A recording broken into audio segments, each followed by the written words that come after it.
स्वदेश आवर में बहुत बहुत स्वागत है आपका। बुलेटिन की शुरुआत करते हैं दिवाली की स्पेशल स्टॉक्स के साथ। वो कौन से स्टॉक्स हैं जो दिवाली में आपकी झोली भर सकते हैं, बड़ा फायदा करा सकते हैं दिवाली पर। ब्रोकरेज की कौन कौन सी टॉपिक्स हैं, जानते हैं सहयोगी डिम्पी कालरा से। एक दो नहीं बल्कि पांच ब्रोकिंग हाउसेस की रिपोर्ट्स मैं एक साथ लेके आया, कंबाइन करके लाया ताकि इस बार की जो दिवाली है वो बेहतर हो और आने वाली दिवाली भी बेहतर हो जाएं। तो शुरुआत करते हैं जेएम फाइनेंशियल से। जेएम फाइनेंशियल कह रहा है कि टाइटन को अगर आप खरीदेंगे तो आपको बहुत अच्छा भाव मिलेगा। आईसीआईसीआई बैंक भी वो 1100 की कैटेगरी में मानते हैं और उनका मानना है कि आईटीसी अगर चला तो 382 तक भी आ सकता है। यानी कि अगर आप इस दिवाली को खरीदते हैं तो आपके लक्ष्य अगली दिवाली तक के हैं। उनकी सूची में मारुति भी है और आप यकीन करेंगे मारुति का जो टारगेट बता रहे हैं वो किसी इंटरनेशनल ब्रोकिंग हाउसेस की तरह है, वो है 10,350 का। इसके अलावा सीमेंस पे भी उनकी रिकमेंडेशन है कि अगर आप इस दिवाली खरीदते हैं तो अगली दिवाली तक हो सकता है आपको 3,150 के भाव मिल जाएं। ये तो जेएम फाइनेंशियल की रिपोर्ट थी। आगे आते हैं एक्सिस सिक्योरिटीज़ पे। हमने जब रिपोर्ट्स ली उनसे तो उन्होंने भी काफ़ी अच्छे शेयर्स हमको बताए। वो ये कह रहे हैं कि आईडीएफसी फर्स्ट करीब 32% का रिटर्न आपको देने की कैपेसिटी रखता है। सुंदरम फाइनेंस में करीब 17% तक का रिटर्न आपको आएगा और इंडियन होटल्स करीब 375 का होके 14% तक का आपको रिटर्न दे सकता है। चुनाव आपका है, आप ज़्यादा रिटर्न वाले या फिर अपने शेयर के हिसाब से, अपने कंफर्ट के हिसाब से इन शेयरों की सूची में से कुछ भी चुन सकते हैं। अशोक लीलैंड भी उनकी लिस्ट में आता है और साथ ही वेस्ट लाइफ डेवलपमेंट नाम का एक शेयर है जो कि 870 के टारगेट और करीब 22% का रिटर्न आज के भावों से आपको मिल जाएगा। इसके अलावा फिर हमने आईएफएल सिक्योरिटी से उनकी जब रिपोर्ट आई तो उसको भी हमने कंपाइल करके चेक किया कि वो क्या बोल रहे हैं। वो ये कहते हैं कि अगर आप आईसीआईसीआई बैंक रखेंगे तो आपको बहुत शानदार रिटर्न मिलेगा। ये दूसरा या तीसरा ब्रोकिंग हाउस है जो आईसीआईसीआई पे काफ़ी बुलिश है और उनका टारगेट है 15% का। एसबीआई भी उनकी लिस्ट में है और यकीन मानेंगे आप करीब 22% यहाँ से अभी और चल सकता है। सिप्ला भी एक फार्मास्यूटिकल शेयर भी उनकी लिस्ट में है, करीब 15% रिटर्न देने की कैपेसिटी रखता है। 12.65 तक का टारगेट है।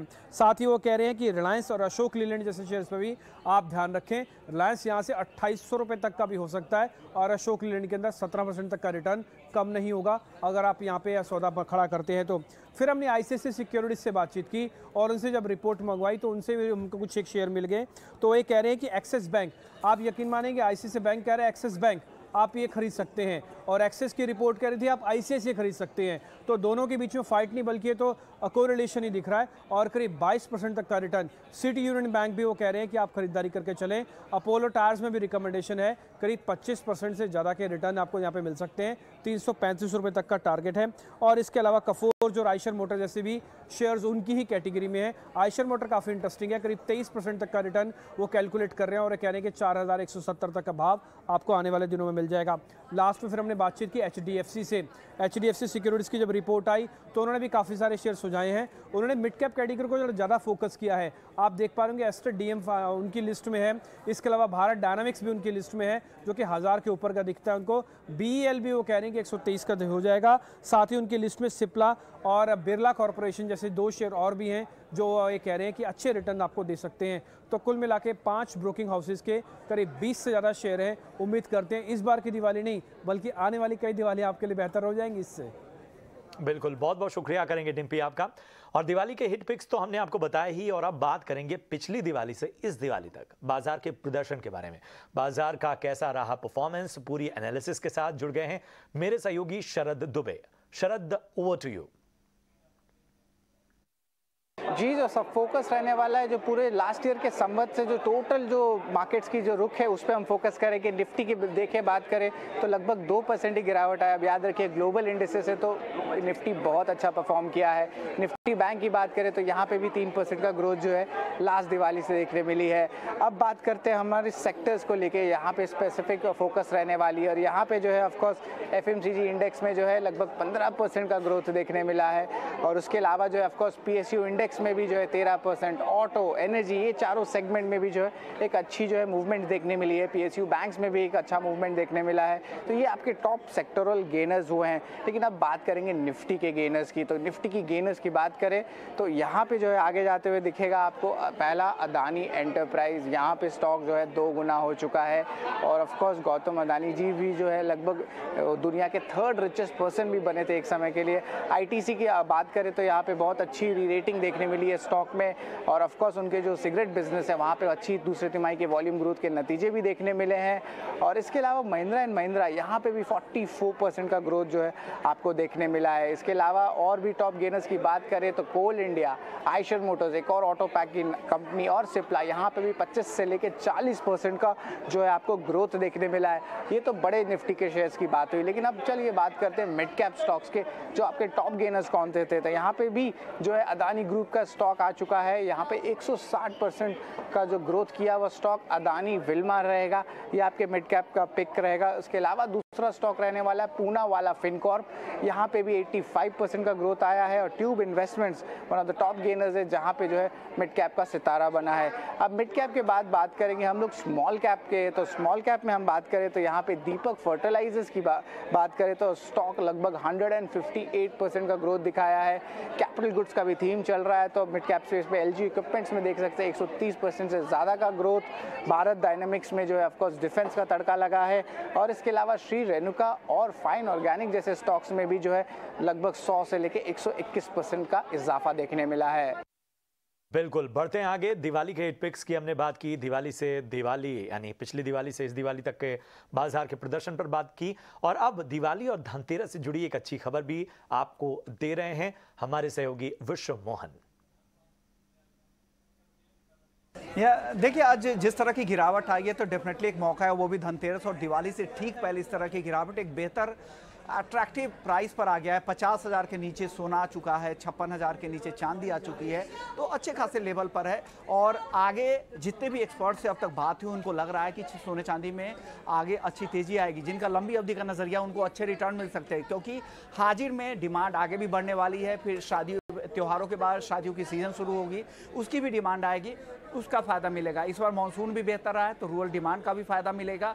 और ग्लोबल ग्रोथ को लेकर जो चिंता है उससे भी यहाँ पर सोने चांदी की जो सेफ हेवन बाइंग है वो यहाँ पर लौटती दिख रही है। तो तमाम ऐसे फैक्टर्स हैं जो लंबी अवधि में सोने चांदी को सपोर्ट करेंगे। हमने एक बड़ा पोल भी किया था गोल्ड और सिल्वर को लेकर, और देश के जितने भी बड़े ब्रोकर्स हैं उनको लगता है कि गोल्ड अगले एक साल में 55,000 से लेकर 58,000 तक ऊपर की ओर जा सकता है। 90% ब्रोकर्स का मानना था कि यहाँ से सोने में तेजी दिखेगी। हालांकि एक ब्रोकर से रिलायंस सिक्योरिटीज थे जिनको लगता है कि सोने में गिरावट आ सकती है, बाकी 90% को लगता है तेजी आएगी। चांदी की बात करें तो चांदी में भी ज़्यादातर जो ब्रोकरेज हाउस थे उनको लगता है कि 62,400 से 85,000 रुपए तक चांदी अगले एक साल में जा सकती है। सिर्फ यहाँ भी सिर्फ एक ब्रोकरेज हाउस को छोड़ जितने भी ब्रोकर से उनको लग रहा है कि चांदी में भी जबरदस्त तेजी आई। तो माहौल बेहतर है, फेस्टिव मौका है, भाव भी बहुत ही आकर्षक है, इसलिए यहाँ पर खरीदारी के ज्यादातर जानकार दे रहे हैं। जिनका लॉन्ग टर्म नजरिया उनको डेफिनेटली यहाँ पर फायदा होने वाला है। जी, बहुत बहुत शुक्रिया करेंगे विश्व मोहन आपका इस अहम जानकारी के लिए। और इस दिवाली के मौके पर मिठाई और स्नैक्स को लेकर लोगों में किस तरह का उत्साह देखने को मिल रहा है, जानने के लिए हमारी सहयोगी प्रियंका उपल आनंद पहुंची जाने माने ब्रांड हल्दीराम के नोएडा के एक आउटलेट पर।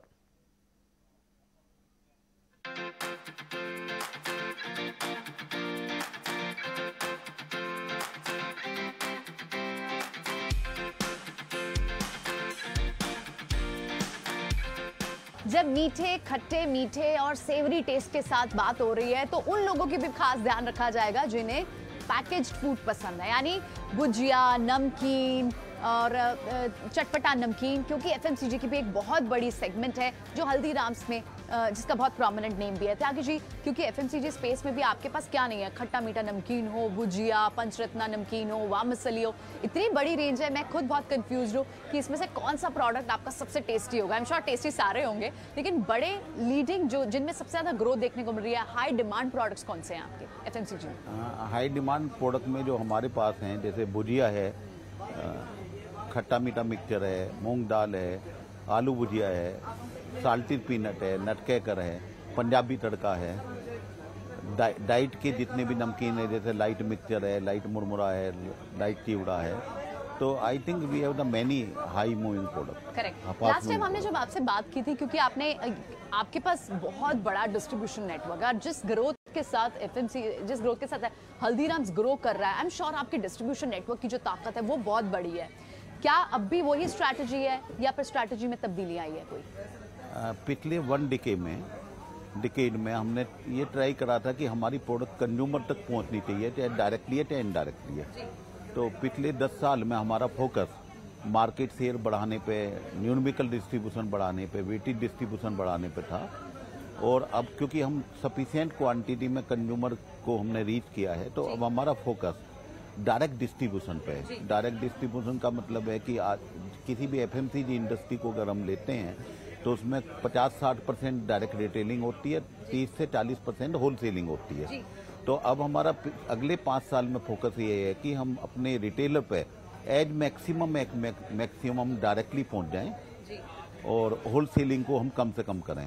तो इसकी हमारी स्ट्रेटेजी हैड बीन फॉर्मुलेटेड और हमने इम्प्लीमेंटेशन स्टार्ट कर दिया है। पर क्योंकि India is a very big country, तो उसको डायरेक्ट तक पहुंचने में हमें टाइम लगेगा। पर अब आगे आगे जब भी आप देखेंगे तो हमारी direct reach will increase and it will be our focus will be more on deep penetration. एक और ट्रेंड जो हमने देखा त्यागी जी कि लोग अब छोटे पैकेट, अगर भुजिया उठानी है उन्हें तो वो 100 ग्राम या 200 ग्राम 250 ग्राम की भुजिया का पैकेट उठा लेते, बजाय कि 1 किलो के पैक के। बड़े एसक्यूज से छोटे एसक्यूज पिक करना बेहतर समझ रहे थे लोग। कोविड का समय था, इस वजह से वो ट्रेंड था, या फिर अब आपको लगता है कि छोटे पैकेट्स का ट्रेंड फिर शुरू हो गया? आप बिल्कुल ठीक कह रहे हैं कि कोविड के दौरान स्मॉलर पैक की डिमांड जो है काफ़ी सिग्निफिकेंटली घट गई थी और बिगर पैक की बढ़ गई थी। तो ये रेशो बदल गई थी क्योंकि अब कोविड रिकवर हो चुका है, लोग बागों ने बाहर ले जाना शुरू कर दिया है। छोटा नमकीन चाहे 5 रुपए का नमकीन है, चाहे 10 का नमकीन है, 20 का नमकीन है, these are the impulse product. तो कंज्यूमर जितना भी ऑन द गो वे इसको ट्राई करता है या on the go way start करता है, but after recovery of the covid the smaller pack had been resume the sale again, but it had cross the last year sale. एक चीज और है, क्योंकि ऑर्गेनाइज मार्केट के बहुत बड़े अभी भी कंज्यूमर्स हैं, लेकिन अभी भी हमारे इंडिया में जहाँ किराना स्टोर, नुक्कड़ की दुकान से जाकर खरीद के लेके आना, वो वाला जो एक अनऑर्गेनाइज सेक्टर है, वो अभी भी क्या एक बड़ा कंपटीशन है? देखो, अनऑर्गेनाइज सेक्टर से जो कंपटीशन है इंडिया में वो हमेशा रहेगा लोकली। हमारा फोकस अनऑर्गेनाइज सेक्टर पे नहीं है। They should also grow, we should also grow. हमारा focus just to differentiate our product. तो हमने जितने भी 10-15 साल में काम ये किया है कि हम अपनी प्रोडक्ट का अच्छे से अच्छा टेस्ट अपने कंज्यूमर को डिलीवर कर सकें, हाइजीन जितनी बेटर कर सकें उतनी कर सकें। इसलिए पूरे 1 डिकेड में, पूरे 10 साल में हमने बहुत huge investment plant and machinery में किया है। और हमारी जितनी भी ट्रेडिशनल स्नैक प्रोडक्ट हैं, they are prepared, they are manufactured with a fully automatic plant with minimum human intervention. और आपने देखा है कि कोविड के पीरियड में इतनी अवेयरनेस हुई है हाइजीन की, जिसका बेनिफिट डेफिनेटली हमें भी मिलेगा। तो हमने अपनी प्रोडक्ट को डिफरेंशिएट करने की कोशिश की है in terms of the taste, in terms of the hygiene, by the way of the automation. और इसीलिए हल्दीराम्स का नाम है और वो नाम हमेशा रहेगा। इनफैक्ट ये जो तमाम जो टेस्ट हैं, ये शायद हर भारतीय के, हर इंडियन के मुंह पर है। और एफएमसीजी में वेस्टर्न स्नैक्स हो, उसमें भी कहीं ना कहीं हल्दीराम्स बढ़ रहा है। एथनिक स्नैक में तो एक बहुत बड़ा मार्केट शेयर हल्दीराम्स का है और वो प्रोमिनेंटली रहेगा भी। बहुत बहुत शुक्रिया त्यागी जी आज समय देने के लिए, और आपको दिवाली की बहुत सारी शुभकामनाएं। आपको और आपकी टीम को बहुत बहुत शुक्रिया। सो इसी के साथ मुझे भी दीजिए इजाजत। उम्मीद करते हैं कि आपके मुंह पर भी दिवाली का कुछ मीठा खट्टा सा कुछ खास स्वाद जरूर आया होगा।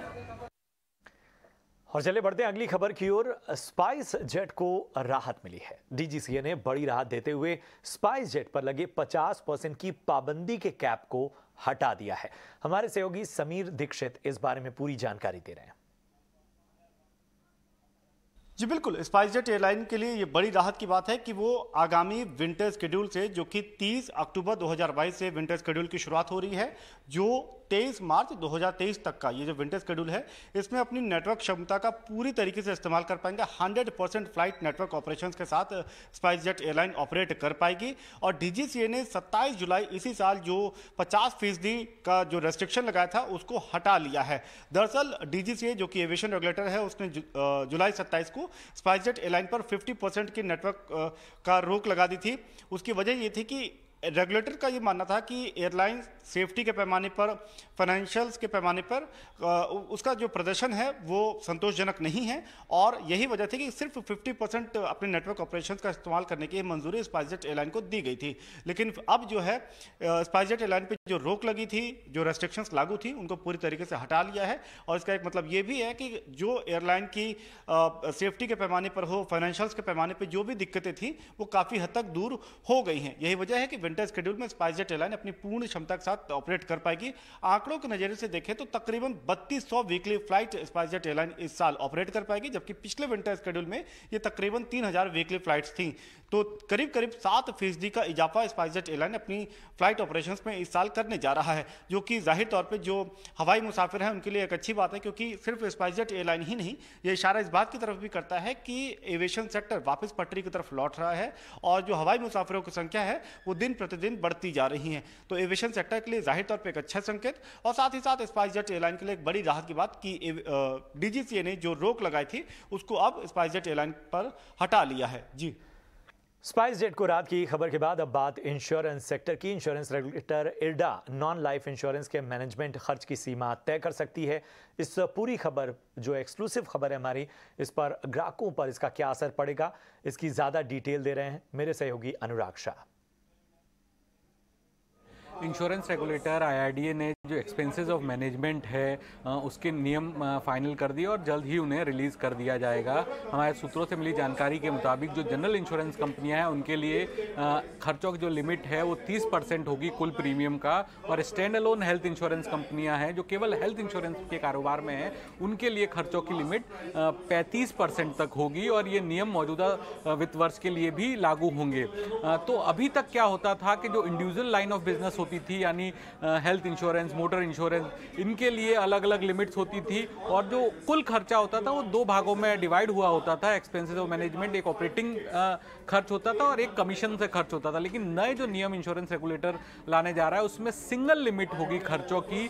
तमाम जो बिजनेस लाइन है, तमाम जो सेगमेंट है, उनका ऊपर कैप लगा के 30% तक का खर्चा किया जा सकेगा जनरल इंश्योरेंस कंपनी के लिए। यानी कोई इंश्योरेंस कंपनी है अगर पर्टिकुलर लाइन ऑफ बिजनेस पे ज़्यादा फोकस करना चाहती है तो वहां पर वो ज़्यादा कमीशन दे सकती है, और किसी बिजनेस पे वो ज़्यादा फोकस नहीं कर रही है तो वहां पर कमीशन और खर्चे कम रख सकती है। लेकिन कुल जो खर्च है उसकी जो लिमिट है वो 30% होगी जनरल इंश्योरेंस कंपनी की। तो इससे फायदा जो है वो प्राइवेट इंश्योरेंस कंपनियों को ज़्यादा होगा, क्योंकि उनका जो सैलरी का जो कंपोनेंट है खर्चों का वो कम है, और इस वजह से वो रिवॉर्ड्स, कमीशन, एडवर्टाइजमेंट पे ज़्यादा खर्च पाएंगे। और सरकारी कंपनियां जहां पर सैलरी का बोझ काफ़ी ज़्यादा है तो उनके लिए जो रिवॉर्ड्स और कमीशन की विंडो थोड़ी छोटी होगी। तो ये एक बड़ा बदलाव है। ग्लोबल स्टैंडर्ड के तौर पे इंश्योरेंस कंपनियों की जो खर्चों की सीमा है वो रेगुलेटर तय करने जा रहा है। और चलिए अब आपको दिखाते हैं दिवाली को लेकर मुंबई में क्या रौनक है। शॉपिंग के लिए बाजारों में लोगों का किस तरह से तांता लगा हुआ है, इन सारी तस्वीरों के साथ हमारी सहयोगी कविता थपलियाल मौजूद हैं। कविता, मुंबई की बात आती है और जब दिवाली इतनी नज़दीक हो तो बाजारों में रौनक देखते ही बनती है। हमारे दर्शकों को ज़रा दिखाएं कि किस तरह से मुंबई वासी इस वक्त निकल पड़े हैं 2 साल के इस ब्रेक के बाद दिवाली को ज़ोर शोर से मनाने।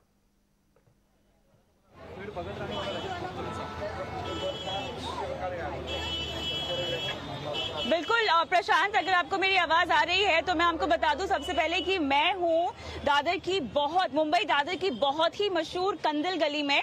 जैसा कि आप मेरे आसपास भी देख सकते होंगे कि यहाँ पर सिर्फ कंदिल ही कंदिल आपको मिलेंगे। खासतौर से डेकोरेशन का जो सामान है वो मिलेगा।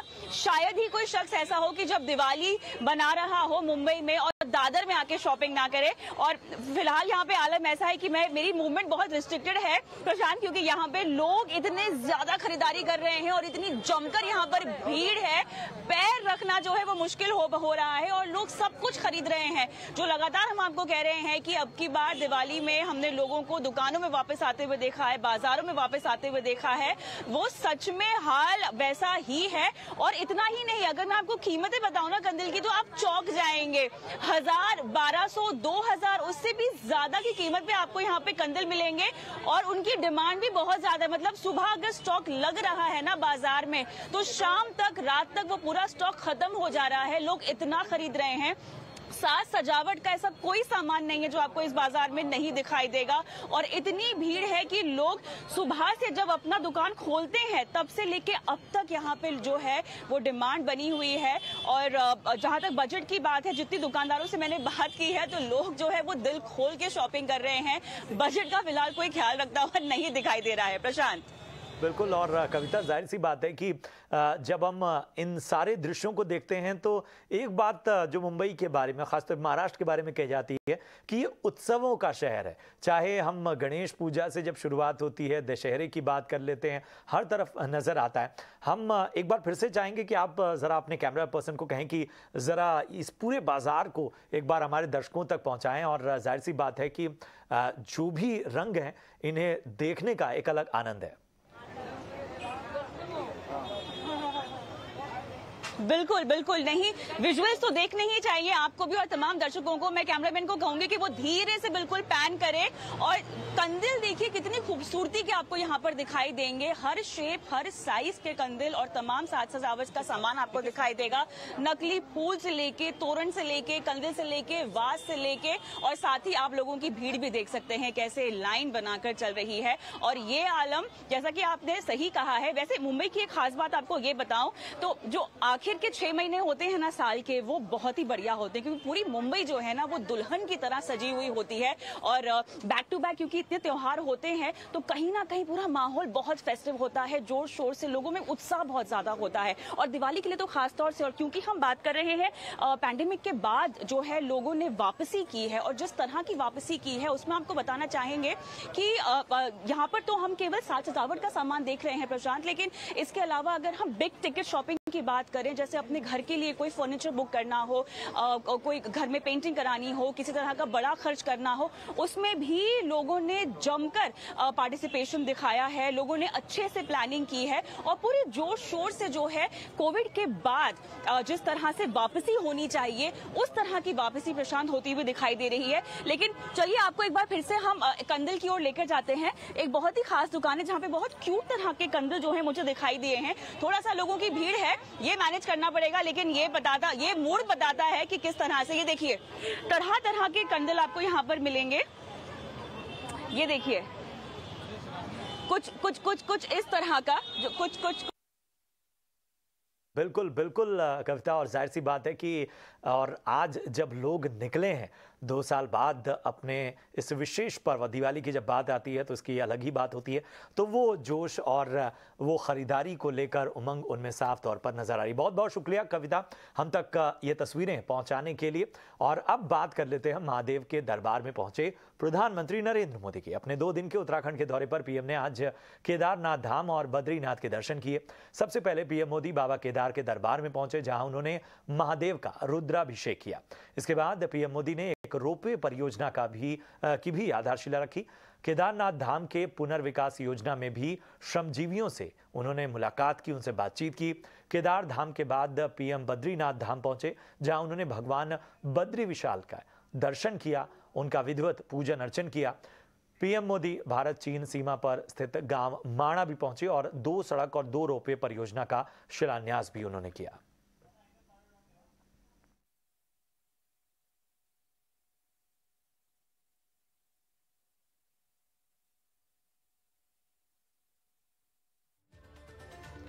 और चले इसी के साथ यहाँ पर रुकेंगे एक छोटे से ब्रेक के लिए। ब्रेक के उस पार भी खबरों और खास प्रोग्राम्स का सिलसिला जारी रहेगा। अब बने रहिए हमारे साथ।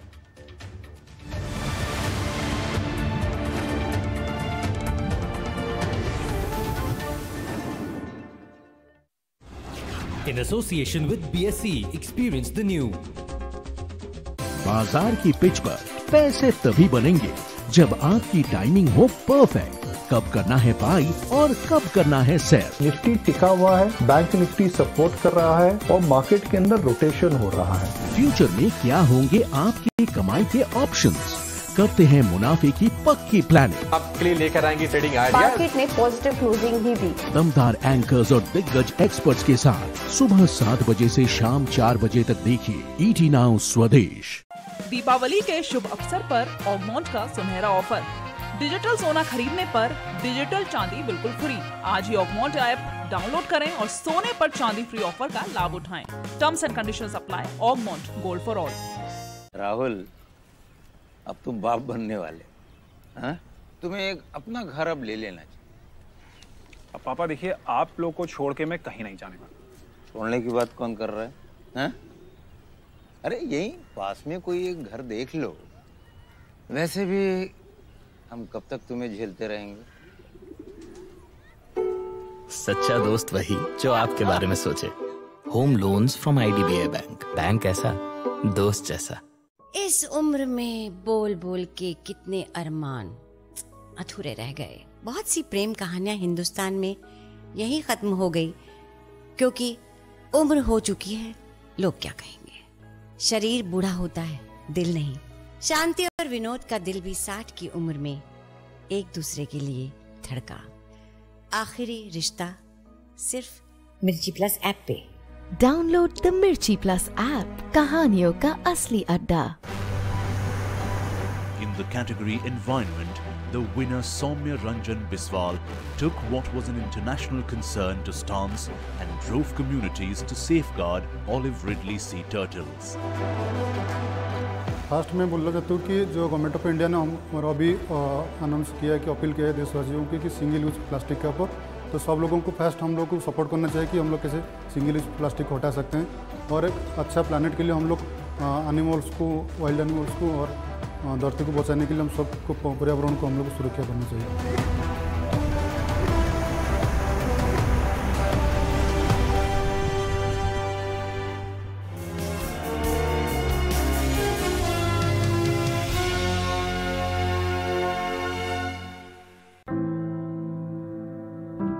News is not just what happens in the corridors of power.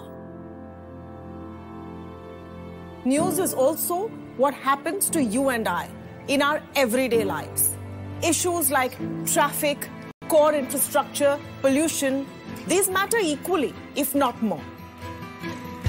I stand with every tax-paying, law-abiding urban Indian because honestly, we deserve better. You've read the headline, now listen to the facts. Join me, Tamanna Inamdar, on Beyond the Headline. Mirror now, you first. ये वक्त है खुशहाली के आने का, ये वक्त है जीवन को रोशन कर जाने का, ये उत्सव है असली कारीगरी का, ये वक्त है समृद्धि को घर लाने का।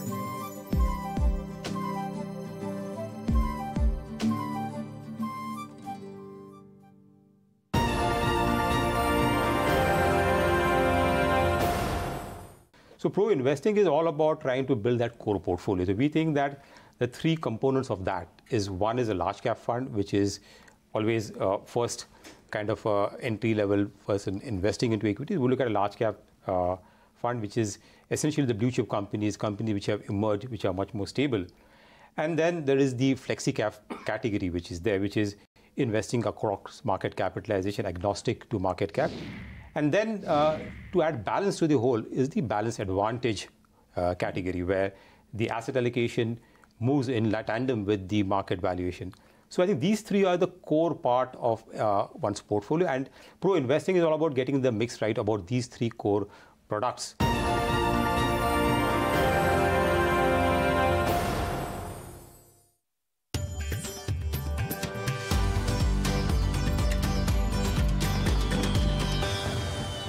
नया साल, नई शुरुआत। जी हाँ, एक नया साल है और शुरुआत नई होनी चाहिए। नया साल दिवाली की वजह से नई शुरुआत हमारी इकोनॉमी के लिए नई तो नहीं है, मगर मैं बोलूँगा हमारे दर्शकों को इस समय जो हम अक्सर बात करते हैं, यूएस फेड, युद्ध, मैक्रो कंसर्न्स, इन सब चीज़ों को नज़रअंदाज नहीं करना चाहिए, मगर इन सब चीज़ों की वजह से भारत की जो स्टोरी है, जो हमारे देश में हो रहा है, इसको भी राइट ऑफ नहीं करना चाहिए। हमारे साथ एक आज खास मेहमान है, मनीष चौखानी जी। मेरा काफ़ी पुराना नाता है इनके साथ, 20 साल से ज़्यादा मैंने इनके साथ वेरियस फोरम्स पे सीखा है, जाना है और समझना है। अगले आधे घंटे में मैं वही प्रयत्न करूँगा कि आपको मनीष जी के अनुभव से फ़ायदा हो और इस नए साल में अगर आप नई शुरुआत कर सकते हैं तो आपको पहले कदम कहाँ उठाने चाहिए। चौकन्नी साहब, पहले तो दिवाली की आपको बहुत बहुत शुभकामनाएं, आप हमारे साथ आए। Thank you. एक इंडियन इन्वेस्टर के लिए दिवाली है और नहीं भी है। दिवाली है इसलिए बिकॉज दूसरे शहरों का और दूसरे देशों का दिवाला निकला है और हम अभी मजबूत हैं। और दिवाली इसलिए नहीं ही महसूस हो रही है क्योंकि निफ्टी पिछले 1 साल के अंदर कुछ नहीं उसने रिटर्न दिया है। सो निकुंज, सबसे पहले तो मैं ये कहूँगा कि दिवाली पे सिर्फ लक्ष्मी पूजा ही नहीं होती है, सरस्वती पूजा भी होती है और उसके पहले दुर्गा पूजा भी होती है। तो सरस्वती जी तो अगर हम सीखते रहें तो लक्ष्मी तो उनके बाद आएगी ही आएगी। एंड जैसे दुर्गा जी का कहते हैं कि when you keep emotion going and relationships और संबंधों का दौड़ जारी रहे, तो उससे जो घर में महालक्ष्मी जी आती हैं उससे और भी ज़्यादा आनंदित और प्रफुल्लित हम होते हैं। तो पिछले साल में अगर आप देखें, अगर आपने कहा होता मुझसे कि $150 तेल हो जाएगा, रशिया में वॉर हो जाएगा, चाइना में कोविड का शटडाउन हो जाएगा, फॉरेनर $30 बिलियन बेच देंगे इंडिया में, तो और निफ्टी फ्लैट रहेगा, तो आप बोलते भगवान की बहुत कृपा रहेगी, लक्ष्मी की कृपा है। तो भगवान की इतनी कृपा रही कि हिंदुस्तान इस पूरे वातावरण से उभरा है एज अ बेनिफिशियरी। क्योंकि आज जो दुनिया 2 हिस्सों में बंट चुका है कि एक तरफ अमेरिका और लिबरल डेमोक्रेसीज हो गए और दूसरी तरफ चाइना रशिया जैसे हो गए हैं, इसमें सप्लाई चेन ब्रेक हो गए हैं। इसमें इंडिया इमर्ज कर रही है कि ये हमारी फ्रेंडली देश है और आत्मनिर्भर देश है, जहाँ पे हर रकम का चीज़ अपने आप बन सकता है, चाहे वो कोविड का वैक्सीन हो, चाहे आपको जो भी रोज़मर्रा की ज़िंदगी में आपको चाहिए वो भी आपके पास है। ना कि जैसे जर्मनी जैसा देश बंद हो रहा है कि उनके एनर्जी नहीं मिल रही है, या चाइना पूरे दुनिया का फैक्ट्री बन चुका था वो अब अवेलेबल नहीं हो रहा है उनको, या लॉजिस्टिक्स बॉटलनेक्स हो गए हैं। तो इस वातावरण में जो अपने देश की मैं क्या कहूँ जो स्ट्रेंथ उभर के निकल रही है, आई थिंक लोगों ने नोटिस किया है दुनिया में, और ये 5, 10, 15 साल का ट्रेंड हो गया है कि इंडिया में FDI भी काफ़ी आएगा, बहुत मैन्युफैक्चरिंग यहाँ आएगा। प्राइवेट इक्विटी तो खैर FPI पैसे से ज़्यादा था, एंड FII पैसा क्योंकि उनके मार्केट में इतना उथल पुथल है कि वो पूरा कॉन्सेंट्रेट नहीं कर पाए और जहाँ बेच सकते थे वही यहाँ पे बेच के निकले हैं। पर जब ये वेव आएगा, ये टाइडल वेव आने वाला है हिंदुस्तान की तरफ, एंड एज लॉन्ग एज अपने देश में we are prepare to benefit from this combination of good circumstances, I think बहुत शानदार दौर है अपने आगे। इंडियन इकोनॉमी का साइज जो है अभी we are the 5th largest economy in the world. हमारा जो मार्केट है, स्टॉक मार्केट जो है, इस समय वो टॉप 10 मार्केट्स में है, चौथे नंबर पर आ चुका। तो 1 नंबर में अब 5, 1 नंबर में अब 4, तो अब कनेक्टेड है। तो जो दुनिया में हो रहा है उसका इम्पैक्ट आपको सीधा यहाँ पर पड़ेगा। तो हम इस बात को कितने समय तक नज़रअंदाज कर सकते हैं? नहीं, नज़रअंदाज की बात नहीं है कि जैसे इंडिया मिड कैप कंपनी के जैसे था और वो मिड कैप लार्ज कैप बन रहा है, तो उस पर जो प्राइस अर्निंग मल्टीपल, जैसे हम भी देखते हैं मिड कैप भी स्टार्ट प्रोजेक्टिंग द फ्यूचर, तो मार्केट का तो यही है कि they will start giving you valuation for that future and keep measuring कि हर एक क्वार्टर में या हर एक साल में is India on that track and are they delivering. So ऐसा भी नहीं है कि गारंटीड है कि इंडिया 10 ट्रिलियन हो ही जाएगा। आज हमारा मानना है कि हम तीसरे नंबर पे पहुंच जाएंगे अगले दशक के अंदर, बट उसके लिए जैसे अपने जो मनीष अग्रवाल साहब एक टर्म यूज़ करते हैं रेगुलेटरी कोलेस्ट्रॉल, जो कि हमें हमारे इंडस्ट्रियलिस्ट को दौड़ने नहीं देता है और होल्ड बैक करता है फॉर वॉट एवर रीज़न, क्योंकि ब्रिटिश राज के लेगेसी आज तक चल रही है, कमांड एंड कंट्रोल। सो ये ओवरटर्न हो रहा है इंडिया में। डिजिटाइजेशन जैसे हो रहा है कि आप डायरेक्ट जैसे आपको पैसे भेजने हैं या आपका कोविन ऐप जैसे आपने देखा, तो ये सब चीज़ से जो गति है देश की to progress faster and to produce wider scale of things, ये होने वाला है। तो आई थिंक थोड़ा पेशेंस रखें। जैसे मैंने शुरू में कहा कि things are conspiring and coming together to make India the most attractive investment destination in the world, क्योंकि यहाँ ग्रोथ का सवाल यही है कि 5% ग्रोथ होगा या 10% होगा। जी हाँ। दूसरे देशों में तो कितना रिसेशन होगा, 5 घटेंगे या 2 घटेंगे, वो डिस्कशन है। So in that context I don't think आज दुनिया में मैं देखूं तो इससे बेटर डेस्टिनेशन मिल सकता है आपको। चलिए, तो आपकी बात मानते हैं कि भाई जितने भी फैक्टर्स हैं अभी हमारे साथ अलाइन हो रहे हैं और आने वाले समय अच्छा नहीं बहुत अच्छा रहेगा, मगर आपने अक्सर शेयर बाज़ार में हमें यही समझाया है दैट शेयर बाजार के अंदर भाई सोना आपको चांदी के भाव में लेना चाहिए। सस्ता लोगे तभी तो पैसा बनाओगे। मैं जितनी भी ब्रोकरेज रिपोर्ट्स देख रहा हूँ सब कह रहे हैं जी हिंदुस्तान अच्छा है, मगर आप 50% प्रीमियम भी ट्रेड कर रहे हैं। तो इस समय आपको नहीं लगता कि सोना हीरे के भाव में मिल रहा है?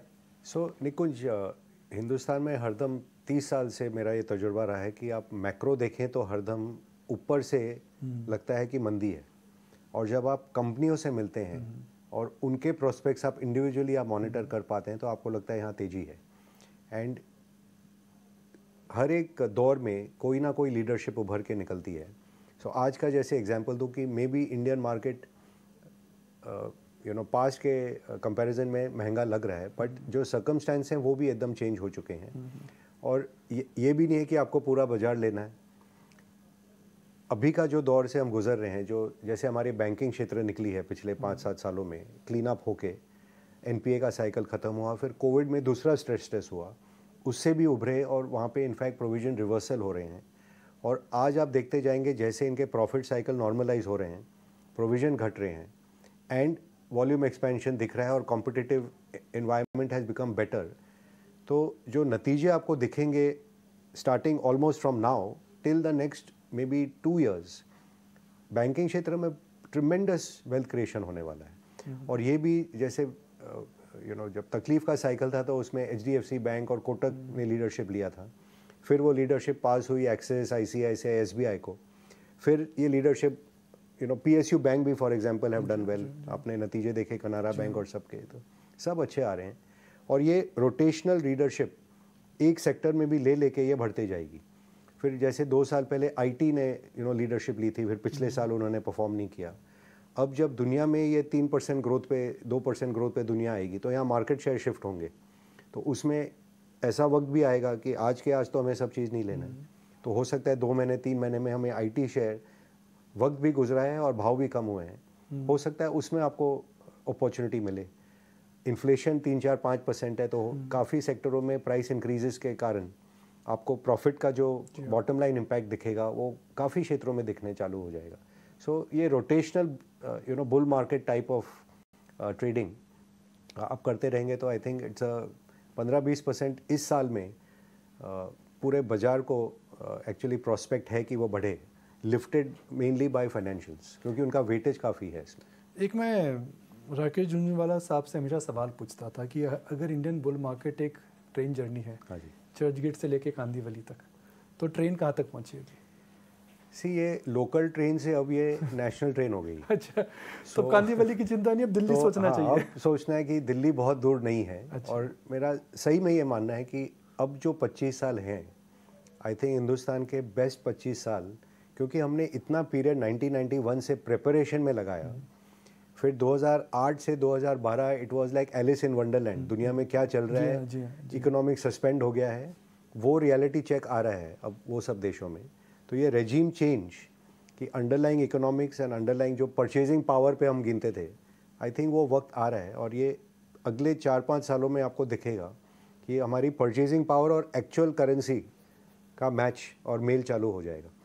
सो आई थिंक आपने लोकल ट्रेन कहा, मैंने नेशनल कहा, बट आई एम होपफुल कि ये इंटरनेशनल फ्लाइट हो जाए। बट 25 साल आई थिंक जैसे नेक्स्ट जनरेशन है, they will do tremendously for the country. कि हमारे जो 25 साल थे, we got the benefit of tailwinds of reform 1।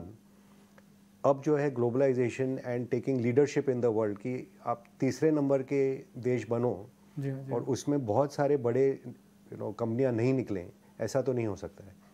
सो दुनिया के संदर्भ में टाटा ग्रुप हो या रिलायंस ग्रुप हो, वो आज भी छोटे कंपनी है, हमारे लिए बहुत बड़े लग रहे हैं। बट आप देखते हैं वहाँ $2 ट्रिलियन का एप्पल है, 500 बिलियन का कोई टेंसेंट हो गया था या अलीबाबा हो गया था, खैर अब तो चाइना में रिवर्सल हो रहा है। बट ये पोटेंशियल है कि आज 100-150 बिलियन, आज HDFC बैंक छोटी कंपनी है, इंडिया के संदर्भ में भी 5-6% मार्केट शेयर पे है, दुनिया के संदर्भ में it is still a small company. तो ये सब में बहुत पोटेंशियल है अभी। तो दो क्षेत्रों की आपने बात करी, बैंक्स और IT।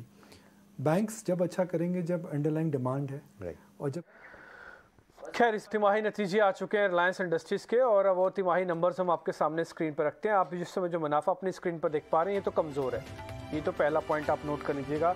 इससे पहले कि जियो के नंबर्स आए थे वो स्लाइटली मिस होके आए थे, लेकिन इस बार जो है नंबर आप देख पा रहे हैं, कंसोलिडेटेड मुनाफा वो करीब दिखाया जा रहा है 13,660 करोड़ रुपए का। एक्चुअली में जो मार्केट एक्सपेक्ट कर रहा था, वो प्रॉफिट एक्सपेक्ट कर रहा था करीब आएगा 15,600 करोड़ रुपए का, तो करीब 2,000 करोड़ रुपए का प्रॉफिट कम आया। प्रॉफिट डाउन होगा ये पहले सबको पता था, करीब 13% के आसपास का डाउन होगा, लेकिन ये स्लाइड जो है करीब 15% के आसपास का है। अभी आपको हम रेवेन्यू का नंबर भी बता देंगे, और जो मेरे पास रेवेन्यू का नंबर आ रहा है क्वार्टर ऑन क्वार्टर बेसिस पर, वो आ रहा है 2,30,000 का। एक्सपेक्टेड कितना था? एक्सपेक्टेड है कि 2,18,000 आएगा, तो रेवेन्यू के तौर पर ये नंबर्स एक्सपेक्टेशन से बेहतर हैं। आप मार्क करते जाइएगा, रेवेन्यू के तौर पर ये नंबर एक्सपेक्टेशन से बेहतर है। पैट के तौर पर ये नंबर एक्सपेक्टेशन से ख़राब है। जो पैट हम एक्सपेक्ट कर रहे थे, हमने 13% डाउन लगाया ऑन एवरेज, लेकिन उससे भी कम आया। ये 13,000 करोड़ 660 करोड़ के आसपास आया है। आप जो नीचे देख पा रहे हैं, हमने ब्रैकेट में अनुमान भी लिखा हुआ है। रेवेन्यू का भी आप एक बार दिखा दें कि रेवेन्यू कितना 2,30,000 होगा, और 2,19,000 से बढ़कर आया। ये हमारा एक्सपेक्टेड था कि रेवेन्यू भी फॉल आएगा %0.5 के आसपास का, बट रेवेन्यू के फ्रंट पे ये ठीक आया।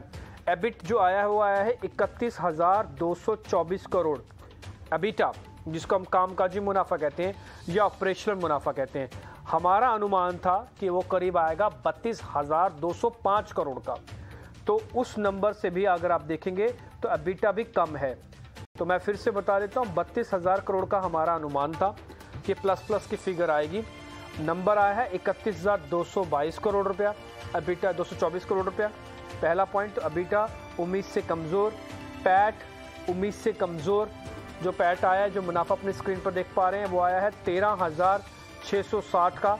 हमारा अनुमान था 15,660 का, तो पैट भी उम्मीद से कम आया।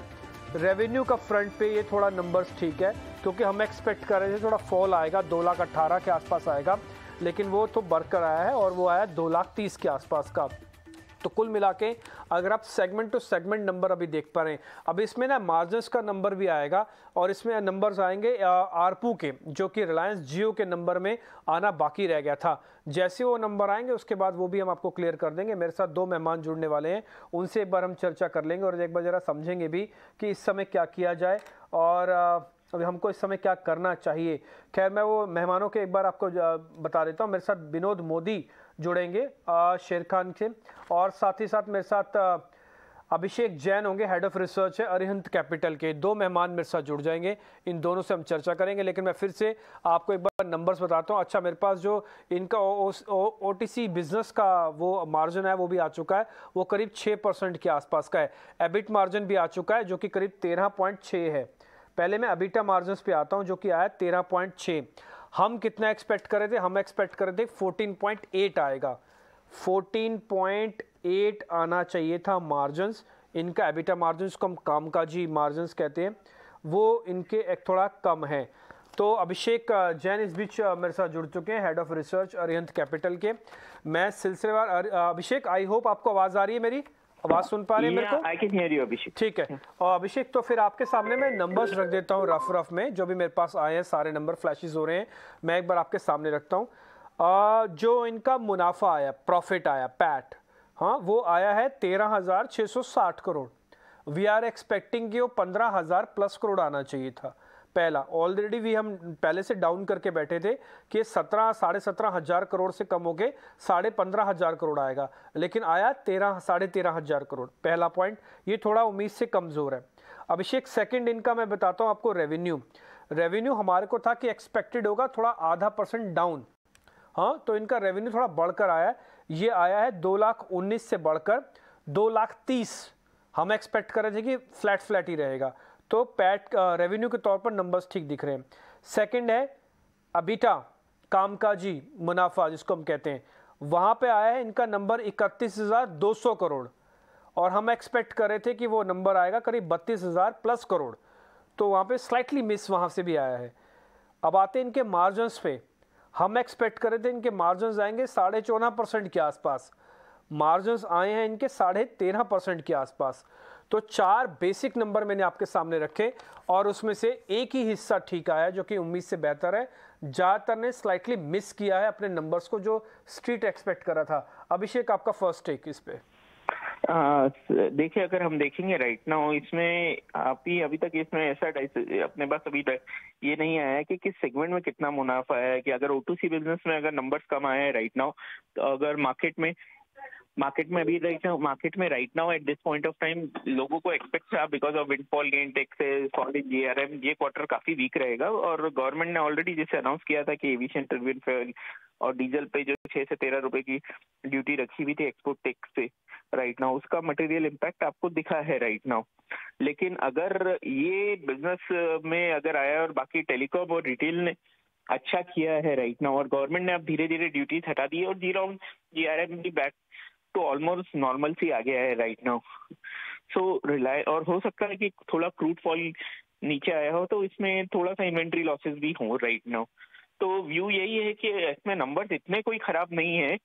आप अगर ये टेलीकॉम और रिटेल बिजनेस में अगर इन्होंने अच्छा किया है, बिकॉज इस क्वार्टर में हमने देखा है कि थोड़ा सा टेरिफाइड भी हुआ है, और इसके अलावा स्पेक्ट्रम चार्जेस में भी कमी आई है राइट नाउ। और लास्ट क्वार्टर में अगर आप देखेंगे तो नंबर ऑफ डेज करके जो एक पैरामीटर होता है वो एक रिलेटिवली ज्यादा था ऑन QOQ बेसिस।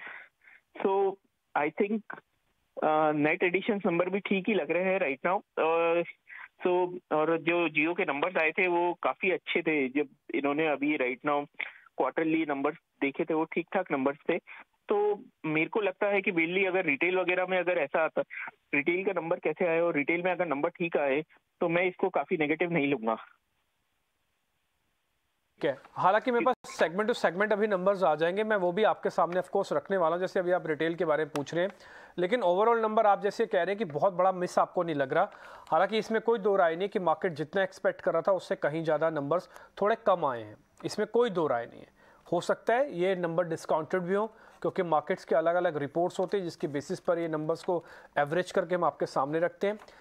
तो मोटा मोटी अभी तक जितना अनुमान हमने लगाया उस हिसाब से सिर्फ एक अनुमान जो है मुनाफा, वो रेवेन्यू वो जो है वो ठीक आया है।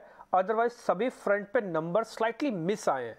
अभिषेक ने जो बात सारी सुनी और उसके बाद अपना वर्डिक्ट सुना रहे हैं, वो ये कह रहे हैं कि इतने भी खराब दिख नहीं रहे हैं। वो एक बार सेगमेंट के अंदर जाके और देखेंगे कि वहाँ पे वो नंबर्स क्या रहते हैं। एक मैं एडिशनल पॉइंट और आपके सामने रख देता हूँ, वो है एवरेज रेवेन्यू पर यूज़र, जिसको हम ARPU कहते हैं। वो 179 एक्सपेक्टेड था अभिषेक, 179 एक्सपेक्टेड था, नंबर आया 177, 177 रुपये। देखा जाए तो बहुत बड़ा मिस नहीं है, देखा जाए तो बहुत बड़ी इंप्रूवमेंट भी नहीं है, क्योंकि 175 से 177 हुआ, 177 हुआ है और 179 की एक्सपेक्टेशन थी। जरा ARPU पे आप बताएंगे, क्योंकि जो मेरे पास नंबर आए थे ना रिलायंस जियो के, वहाँ पर भी हमने देखा है कि स्लाइटली मिस होके आया है कुछ नंबर। जैसे नेट प्रॉफिट 5% एक्सपेक्टेड था, वो आया 4%। एक बार आपका आउटलुक इस पे भी। देखिए, इसमें दो तीन चीजें देखनी चाहिए कि इसमें नंबर ऑफ डेज कितने हैं, कुछ सब्सक्राइबर्स इन्होंने एडिशंस किए राइट नाउ, तो उसका भी आपको इम्पैक्ट पड़ेगा राइट नाउ, और नंबर ऑफ डेज का भी। तो इसमें अगर ये 178, 179 अगर आया है राइट नाउ, और हो सकता है कि अगले क्वार्टर में क्या रहेगी कि 178, हमारा एक्सपेक्टेशन भी 178 के आसपास ही था। तो इस मामले में मेरे को नहीं लगता कि रिलायंस में इतना बड़ा मिस आया है। अभी हमको रिलायंस को ये देखना चाहिए कि भाई जो आज की तारीख में जो इनका B2C बिजनेस है right now, business to pure business है राइट नाउ, आप जो बोल रहे हैं 31,500 करोड़, हमारा जो EBITDA का अनुमान था उससे ये 1% के करीब का ही डिक्लाइन है ऑन ओवरऑल बेसिस। तो अगर ये नंबर आए हैं राइट नाउ तो इसमें मेरे को इतना बड़ा नहीं लग रहा है राइट नाउ। रिटेल EBITDA जो है हमारा, अगर इसमें इम्पैक्ट आता है, रिटेल इम्पैक्ट EBITDA का जो नंबर है वो क्या करेगा, क्योंकि आप QOQ देखेंगे तो डेफिनेटली OTC बिजनेस में आपको डिक्लाइन दिखेगा, ऑयल एंड गैस बिजनेस में इसमें डिक्लाइन दिखेगा। तो ये आपको rather than looking at this thing, because मेरे को नहीं लगता है कि मार्केट में ये रिलायंस का EBITDA का लोग कह रहे हैं, लोगों का एक्सपेक्टेशन है कि भाई पहली बार काफी टाइम बाद ये रिलायंस का एक क्वार्टर क्वार्टर EBITDA डिक्लाइन आया है, और लास्ट जो कंटिन्यूसली ऊपर दे रहा था। बट ये तो इसमें B2C का बिजनेस है राइट नाउ, और जो Q1 के सबको मालूम था कि GRM जो Q1 में बने थे वो अभी सस्टेनेबल नहीं है, और इसी कारण से और फिर गवर्नमेंट का जो ड्यूटीज आई थी उसका इम्पैक्ट रेवेन्यू पे आएगा। तो हमें नहीं लगता है कि नंबर्स थोड़े से मिस हैं, बट इसका मार्केट में अगर आपको लॉन्ग टर्म व्यू देखेंगे, स्टॉक ऑलरेडी आप लास्ट रिजल्ट से कंपेयर करेंगे तो रिलेटिवली 5 से 6% फॉल ऑलरेडी हो चुका है राइट नाउ। तो मैं इसको इतना नेगेटिव नहीं लूंगा, मैं अपने इन्वेस्टर्स को यही दूंगा राइट नाउ, अगर रिटेल का नंबर ठीक ठाक है तो I would like to recommend investors, अगर कुछ भी वीकनेस में आपको रिलायंस मिलता है तो डेफिनेटली बाय करना चाहिए। ओके ठीक है, ये बाय कब तक करना चाहिए, किस लेवल तक आप एक्सपेक्ट कर रहे हैं कि हमको बाय कर लेना चाहिए? 2350 के अगर आसपास, अगर Reliance is a story which eventually it will B demerger, आपको आगे जाके इसमें डीमर्जर का ऑलरेडी मेरे को लगता है 12 से 18 महीने में आएगा, और ऑलरेडी रिलायंस रिटेल और इन्होंने रिलायंस जियो में जो स्टेक सेल किया है तो इन्वेस्टर्स को एग्जिट भी चाहिए, तो वो एक रीस्ट्रक्चर वो दोनों की दोनों आएगी राइट नाउ। अगर थोड़ा सा मार्केट में पिछले कुछ दिनों से घूम रहा था कि restructuring they may announce a demerger, which हमारा कोई अनुमान नहीं था, हम सोचते हैं इसमें अभी भी 3 से 6 महीने का टाइम है, बट अगर वो ये काम होता है आगे जाके काफी ट्रिगर्स आएंगे रिलायंस में। और अब जैसे जैसे B2C का बिजनेस का शेयर बढ़ रहा है, रिलायंस की री रेटिंग ऑटोमेटिकली हो रही है, और रिटेल में जिस हिसाब से परफॉर्मेंस आज रिलायंस ने किया है despite being a so let players right now, आज इंडिया का one of the largest players में आ गया है राइट नाउ। और जियो मार्ट में भी इन्होंने जो इन्वेस्टमेंट किए है उसके बाद ही इनका जो प्रॉफिटेबिलिटी है वो बना के रखी है, वो काफी बड़ी बात है। और अब मेरा यही व्यू है कि आगे जाके जो इनका टेक रिटेल सेगमेंट है उसमें भी जो इनने इन्वेस्टमेंट किए उसके भी नंबर्स आगे आएंगे, तो आप उसको रादर देन दिस थिंग, आज अगर मैं माफी चाहूंगा मेरे पास अभी नंबर्स नहीं है, बट अगर 4200 करोड़ के करीब, तो कोई बात नहीं, नंबर्स हमारे पास है, हम आपको थोड़ा हेल्प कर देते हैं। आप मेरे से रिटेल के नंबर्स के बारे में पूछ रहे थे ना, रिटेल के नंबर इनके क्वार्टर ऑन क्वार्टर बेसिस पे कैसे आएंगे, मैं आपको बताता हूँ। इनका नंबर 58,000 करोड़ से बढ़कर 64,000 करोड़ आया है, तो ये नंबर बढ़कर आया है रिटेल सेगमेंट का, जो भी आप मेरे से पूछ रहे थे कि रिटेल के नंबर कैसे रहेंगे, है ना? तो ये हमारा बिल्कुल ऑलमोस्ट इनलाइन ही है, हमारा ये जो नंबर था 64,000 के आसपास का ही नंबर था। तो ये क्वार्टर में बिकॉज हमने देखा है राइट नाउ कि ये स्पेशली ग्रोसरी और दूसरे सेगमेंट्स में इसमें मूवमेंट ही आया है राइट नाउ, और रिटेल में जिस हिसाब से फुटफॉल बढ़ रहा है राइट नाउ तो उसका इनको बेनिफिट मिलना ही चाहिए।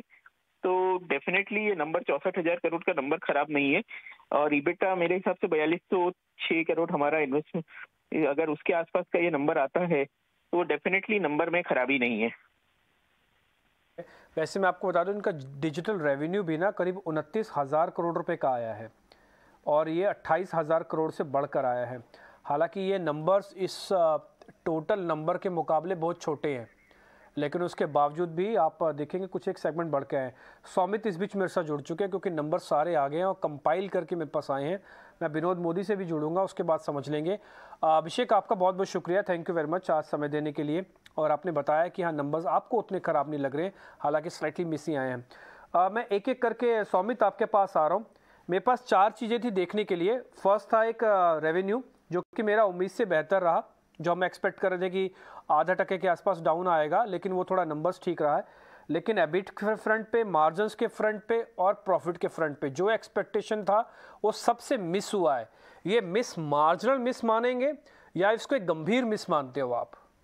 अगर आप देखेंगे तो रिलायंस में जो एबिटा नंबर है वो सबसे क्रूशल रहता है, और वहाँ पे ही हमें 1000 करोड़ का एक मिस देखने को आ रहा है, और वो एक काफ़ी बड़ा मिस आ रहा है। ये मिस स्पेसिफिकली O2C सेगमेंट जो कि रिफाइनिंग और पेट्रोकेमिकल सेगमेंट है उसके कारण आया। रिफाइनिंग और पेट्रोकेमिकल में ये मिस क्यों आया है? क्योंकि विंडफॉल टैक्सेस थे, ग्रॉस रिफाइनिंग मार्जिन कंटिन्यूसली गिर रहा था पूरे क्वार्टर में, और इसी के साथ अगर आप देखेंगे तो रिफाइनरी शटडाउन भी था। और पेट्रोकेमिकल बिजनेस की अगर हम बात करें तो वहाँ पर प्रोडक्ट के जो स्प्रेड्स थे वो भी कम थे और डिमांड भी कम था, और इसी कारण ये O2C बिजनेस में एक मिस देखने मिला। बट उसके अलावा अगर हम देखें तो रिटेल बिजनेस में अच्छा खासा परफॉर्मेंस था। एबिटा एक्सपेक्टेड था 4,200 करोड़ के आसपास, बस 4,400 करोड़ का आया है। Oil and gas exploration business का भी एबिटा काफ़ी स्ट्रॉन्ग रहा है, और टेलीकॉम बिजनेस जैसे कि मैं आपसे कह रहा था सिर्फ 1% का मिस आया, तो उसमें कुछ बड़ा मिस नहीं है। O2C सेगमेंट का जो मिस है वही बड़ा एक मिस आया है Q2 में। बट स्ट्रीट को ये एक्सपेक्टेड था शायद कि O2C बिजनेस का जो परफॉर्मेंस होगा वो वीक ही रहेगा, क्योंकि पहले से ही पता था स्ट्रीट को कि क्या फैक्टर्स है जिसकी वजह से ये परफॉर्मेंस वीक रहने वाला है। और जैसे कि मैं टेलीकॉम बिजनेस की बात कर रहा था, वहाँ पे एक 1% का मिस आया है। वो इसलिए आया है क्योंकि स्ट्रीट एक्सपेक्ट कर रहा था कि जो आरपू नंबर होगा वो 179 के आसपास होगा, बट कंपनी का जो आरपू आया है वो 177 रुपीज़ का आया, तो वहाँ पे भी कुछ 2 रुपये का मिस आया है आरपू में। और इसी कारण अगर ओवरऑल अगर आप देखेंगे तो जियो का जो रेवेन्यू नंबर था वो ग्रोथ जो था वो लोएस्ट था पिछले 6 क्वार्टर्स में, तो ये आरपू में थोड़ा सा हल्का सा एक मिस आया है। बट अगर ओवरऑल हम देखें तो O2C सेगमेंट के अलावा बाकी सारे numbers pretty much in line है स्ट्रीट एस्टिमेट्स के सामने। O2C सेगमेंट में ही हमें एक बड़ा मिस देखने को मिला है क्योंकि विंडफॉल टैक्सेस थे, GRMs नीचे था और रिफाइनरी शटडाउन भी था सेकंड क्वार्टर ऑफ FY23 में। स्वामित, एक चीज़ बताइए, इनका जो आरपू का नंबर है ना वो है 177, हालांकि देखा जाए तो 175 से 177 है, वी आर एक्सपेक्टिंग कि 179 नंबर आना चाहिए। ये कितना बड़ा मिस होगा? 2 रुपये बड़ा है, बट 2 रुपये अपने एक्सपेक्टेशन से कम भी है। ये 2 रुपये कम होने के कारण ही अगर आप देखेंगे तो जो रेवेन्यू ग्रोथ रहा है कंपनी का वो लोएस्ट रहा है पिछले 6 क्वार्टर्स में। अगर आप बड़ा ट्रेंड देखना चाहेंगे रिलायंस जियो के रेवेन्यूज़ में, तो रेवेन्यू ग्रोथ का एक ही तरीका है उनके लिए, वो है आरपू हाइक और नए बड़े प्रीमियम कस्टमर्स को लाना, बट वो कंपनी नहीं कर पा रही है और इसी कारण ये मिस देखने को मिला है आरपू में। हालांकि ये 2 रुपये का मिस उतना बड़े तरीके से स्ट्रीट शायद फैक्टरी ना करे नेगेटिव वे में, बट स्टिल 179 का नंबर एक्सपेक्टेड था, 177 आया है और इसी कारण जो रेवेन्यू ग्रोथ हुआ है वो लोएस्ट हुआ है पिछले 6 क्वार्टर्स में।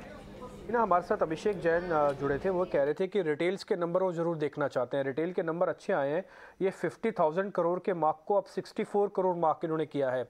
That means retail segment Swamit इनका ठीक है ना, उसको मार्क्स दिए जा सकते हैं। एक्चुअली रिटेल पे काफ़ी फोकस है इनका, retail and Jio both. Retail segment में तो काफ़ी स्ट्रॉन्ग फोकस रहा है। इनफैक्ट अगर आप एबिटा भी नंबर देखेंगे उधर भी 200 करोड़ ऊपर आया है, प्लस कंपनी एक पहली कंपनी हो गई जिसके पास करीब 50 मिलियन स्क्वायर फीट का रिटेल स्पेस है, तो काफ़ी स्ट्रॉन्ग और अग्रेसिवली कंपनी रिटेल सेगमेंट में अपना फोकस रख रहा है। और एसओटीपी वैल्यूएशंस में भी अगर आप देखेंगे तो सबसे ज़्यादा वैल्यू अभी रिटेल बिजनेस को दिया जा रहा है, तो वो जो एसओटीपी के पर्सपेक्टिव से अगर हम देखें तो सबसे ज़्यादा वैल्यूएशन रिटेल को है, उसके बाद टेलीकॉम, और ये दोनों ही बिजनेसेस के परफॉर्मेंस जो थे वो प्रीटी मच इन लाइन थे सेकेंड क्वार्टर में। बहुत शुक्रिया आपका। तो कुल मिला के आप ये बता रहे हैं कि हाँ सभी जगह पर प्रॉब्लम तो है, यानी कि उम्मीद से कम तो नंबर आए, लेकिन ज़्यादा प्रॉब्लम आपको एबिट के अंदर दिख रही है, जहाँ पे करीब जो नंबर हम एक्सपेक्ट कर रहे थे वो 32,000 करोड़ के आसपास का एक्सपेक्टेशन था, लेकिन आया है 31,224 करोड़। तो ये स्लाइटली मिस है 1,000 करोड़, और 1,000 अगर वैसे बैलेंस शीट में देखा जाए तो कोई बहुत बड़ी रकम नहीं है, लेकिन ये एबिट मार्जिन्स काफ़ी हद तक एफिशिएंसी को ज़रूर बताता है, क्योंकि कई बार क्या होता है विंडफॉल टैक्स आता है तो आपका पैट में फ़र्क आ जाता है। क्योंकि इस बार भी जो पैट में फ़र्क बताया जा रहा है वो बताया जा रहा है कि जो विंडफॉल टैक्सेशन लगाया गया उसकी वजह से मार्जिन्स पे प्रेशर आ गया, माफ़ कीजिए पैट पे प्रेशर आया। वो ऑलरेडी हमने डाउन कर रखा था ऑलरेडी करीब 15% के आसपास का, लेकिन और भी ज़्यादा गिरा है। खैर मेरे साथ विनोद मोदी जुड़ चुके हैं। मिस्टर मोदी बहुत बहुत शुक्रिया, thank you very much. Slightly जितने भी हमने नंबर्स देखे हैं ना, उस नंबर्स को देख के एक्साइटमेंट तो कम से कम नहीं हो रहा। ये रिलीफ कर सकते हैं कि हाँ बहुत ज़्यादा डिप नहीं आया किसी भी चीज़ के अंदर। जैसे हमने एबिट मार्जिन देखा वो थोड़ा कमज़ोर, प्रॉफिटेबिलिटी जो है मार्केट के एक्सपेक्टेशन था करीब आएगी 15,000 करोड़, वो मिस हुई है, 13,000 प्लस करोड़ आया। मार्जिन एक्सपेक्टेड था कि 14.8 आएंगे, आए हैं 13.6, तो स्लाइटली मिस होके नंबर्स आए हैं। ये डिस्काउंटेड है कि सर अभी ये झटका देगा? नहीं, जहाँ तक नंबर देखूँ तो ऑफकोर्स स्लाइट मिस है, लेकिन जैसे फॉर एग्जांपल अगर मैं share Khan in house research की बात करूँ तो हम मार्जिन कुछ 13.6 फोरकास्ट कर रहे थे, कंपनी ने 13.4 का % का मार्जिन दिया हुआ है, तो वो मैं बहुत बड़ा मिस नहीं कहूँगा। प्रॉफिट भी अगर कंसोलिडेटेड लेवल पे देखे तो 15,500 का है, मोर और लेस। स्ट्रीट जो अगर मैं ब्लूमबर्ग का एस्टिमेट देखूँ तो उससे तो थोड़ा सा बेहतर ही है, बट ओवरऑल मुझे नहीं लगता यह बहुत खराब नंबर है। हाँ थोड़ा सा मैं डिसअपॉइंट हूँ इसका आरपू को देख करके, जहां से 5 से 6 रुपया का सीक्वेंशियल इंप्रूवमेंट किया जा रहा था, क्योंकि पिछले क्वार्टर के कॉन कॉल में अभी अगर सुनते तो मैनेजमेंट का कमेंट्री आरपू को लेकर के काफी तगड़ा था। उसने गाइडेंस दिया था कि करीब ये सितंबर क्वार्टर में तकरीबन बहुत हद तक जो पहले प्राइस हाइक लिए थे दिसंबर में लास्ट ईयर के, बहुत हद तक ये फैक्टर इन हो जाएंगे। साथ में उनके जो पर कैपिटा यूसेज जो बढ़ रहे थे वो कंसिस्टेंटली बढ़ रहा था, तो इन सब चीजों को मद्देनजर देखते हुए आरपू में बहुत अच्छा ग्रोथ का एक्सपेक्टेशन किया जा रहा था। हमें लग रहा था कि 180 रुपए कम से कम करने चाहिए आरपू, लेकिन वो हुआ नहीं। बट ठीक है, 2-3 रुपए का expectation we can understand, but उससे भी ज्यादा मैं थोड़ा सा निगेटिवली सरप्राइज हूँ अगर मैं इसका ओवरऑल कंसोलिडेटेड डेट की बात करूं तो जो 2,94,000 करोड़ का जो आया है, जो तकरीबन मैं बोलूं कि 31,000 करोड़ का जंप है सीक्वेंशियल बेसिस पे। पिछला क्वार्टर में तकरीबन 2,60,61,000 करोड़ का था। तो ये पूरा जंप अगर मैं कैपेक्स के भी देखूं तो कैपेक्स लगभग 32,500 करोड़ का इस क्वार्टर में कैपेक्स किया। तो मैं ये कह सकता हूं कि ये पूरा कैपेक्स डेट से फाइनेंस किया गया। अगर मैं डेट में देखूं तो डेट में ये क्वार्टर में जो 30-32,000 की जो सीक्वेंशियल ग्रोथ आई है थोड़ा सा ज्यादा अपर साइड मुझे लग रहा है, तो इसमें भी मैं थोड़ा सा डिसअपॉइंट हूँ। But overall having said all this thing, मुझे लगता है कि जो ग्रोथ जो रही है अदर बिजनेसेस में, चाहे वो कंज्यूमर बेस्ड बिजनेस हो, ओवरऑल रिटेल के बिजनेस हो, सारे मोर और लेस इन लाइन है। बहुत बड़ा डिसअपॉइंटमेंट नहीं है। और यस, जैसे एक दूसरे पार्टिसिपेंट ने अभिषेक जी ने कहा था कि जो भी डिसअपॉइंटमेंट थोड़ा मोड़ा आया है, this is because of OTC business. Yes, जिस हिसाब से 60% प्लस सीक्वेंशियल ड्रॉप हम लोगों ने उस ये सिंगापुर जीआरएम में देखा, क्योंकि क्रैक्स सारे कॉन्ट्रैक्ट हो चुके थे बहुत हद तक। तो बहुत कहीं ना कहीं तो ये एक्सपेक्टेशन था कि ओटीसी बिजनेस थोड़ा ज्यादा निगेटिवली सरप्राइज कर सकता है, जो दिख रहा है। तो मेरे ख्याल से अगर मैं देखूं तो ओटीसी बिजनेस एक बड़ा कल्प्रिट है ओवरऑल नंबर में, जो और थोड़ा सा जो नीचे आए हैं एक्सपेक्टेशन से। तो मैं अगर आपसे एक सवाल वैसे एज एन इन्वेस्टर और एज अ ट्रेडर पूछूं, तो आप मेरे को क्या ये बता सकते हैं कि आप इसको मार्क्स कितने देंगे इस नंबर्स को? अगर मैं आपसे 10 में से रेटिंग पूछूं तो 10 में से मैं इसे क्या बोलूं, मुझे लगता है ठीक ठाक है। 10 में से 7 में मार्क्स दूंगा, क्योंकि ओवरऑल मुझे नंबर्स उतने खराब नहीं लग रहे हैं। राइट, 10 में से आप अभी इसमें क्या हो सकता है कि 2-3 क्वार्टर से अगर देखें तो रिलायंस ने कंसिस्टेंटली और परफॉर्मेंस दिया हुआ, स्ट्रीट एक्सपेक्टेशन को बीट करता आया। ये क्वार्टर एक ऐसा गया जिसमें ओटीसी बिजनेस के कारण, पिछला क्वार्टर में जीआरएम इतना बढ़िया था कि ओटीसी ने पूरा परफॉर्मेंस को संभाल लिया था कंसोलिडेटेड लेवल पे। ये क्वार्टर में वैसा नहीं हुआ, जिसके वजह से थोड़ा डिसअपॉइंटेड आया। तो मुझे लगता है ठीक है, मतलब इतना ज्यादा निगेटिवली नहीं रिएक्ट करना चाहिए हमारे हिसाब से। ठीक है मिस्टर मोदी, बहुत बहुत शुक्रिया, थैंक यू वेरी मच, आज आपने समय दिया, अच्छा लगा। And happy Diwali to you sir, बहुत शुभकामनाएं आपको। Same to you, thank you very much, बहुत शुक्रिया आपका। तो नंबर्स कुल मिला के देखिए मिस तो है, इसमें कोई सेकंड थॉट नहीं है, तो मेहमान भी बोल रहे हैं, इसलिए आपको 10 में से 10 मार्क्स नहीं मिल रहे, इसमें से 10 में से 7 मार्क्स मिस्टर मोदी ने दिए हैं। अभिषेक ये बात भी बोल के गए हैं कि नंबर मिस हैं, बट उनको बहुत ज़्यादा ऐसी प्रॉब्लम लगती नहीं है कि ये बहुत ज़्यादा क्रैक लेके आएगा। अब रिपोर्ट्स का इंतज़ार है कि ज़्यादातर जो ब्रोकिंग हाउसेस की रिपोर्ट्स हैं, जब सारे नंबर्स को फाइन ट्यून करके देखेगी तो नंबर्स के बाद वो अपना एस्टिमेशन बताएंगे कि ये नंबर्स इस समय के भाव के साथ जस्टिफाइड हैं कि नहीं है। कुल मिला के 4 मेजर फ्रंट पे अगर आप नंबर देखेंगे तो 1 पे उम्मीद से बेहतर, 3 पे उम्मीद से ख़राब नंबर्स हमारे हिसाब से तो आते हुए दिखे हैं। बहुत बहुत शुक्रिया इस कवरेज को देखने के लिए, नमस्कार।